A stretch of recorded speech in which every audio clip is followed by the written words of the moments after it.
Nagulat nga itong si Attorney Mer matapos marinig niya ang salaysay ng isa na namang biktima nitong si Ino.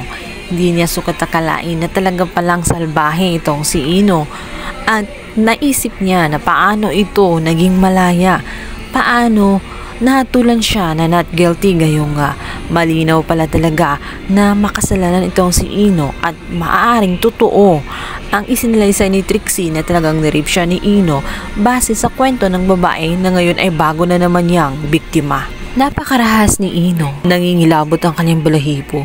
Naisip niya na paano na lang kaya kung ang kanyang mga anak ay naging biktima nitong si Ino.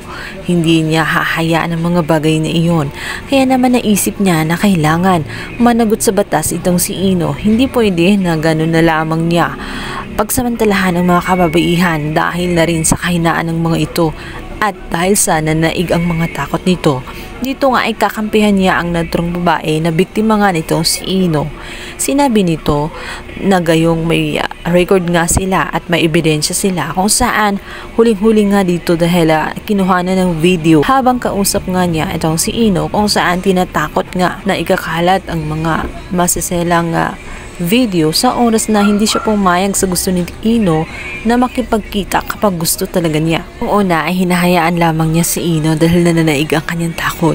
Ngunit hindi na siya mapakali sapagkat kalabisan na nga ang ginagawa nitong si Ino. Natatakot siya noon dahil nga sa ang kanyang mga magulang ay kilalang kilala sa lipunan. Nahihiya siya kung ano sasabihin ng kanyang mga kakakilala. Ngunit paano na lang hihinto itong si Ino kung patuloy nga na ililihim niya ang mga bagay na iyon. Ngayon ay may tiwala siya kay Attorney Mer dahil alam nga nila ang history nito kung saan siya isang magaling abogado kung saan pinapanigan niya ang mga kababaihan na nawala ng karapatan at kaya nitong ipagtanggol ang kanyang kaso. Sa ngayon, pinili na muna niya na ilihim na muna hanggat hindi pa nga nagkaroon ng formal na file ng kaso para kay Ino. Ngunit sinabi ni Attorney Mer na maselan ang kanyang kaso.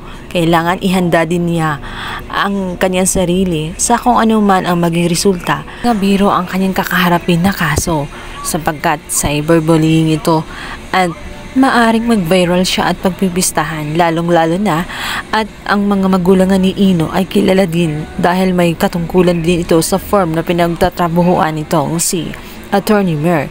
Ngunit hindi naman niya kukonsentehin kahit kilala niya ang mga ito at kahit katrabaho pa niya. Hindi niya hahayaan na lapastangan ni Ino ang mga kababaihan.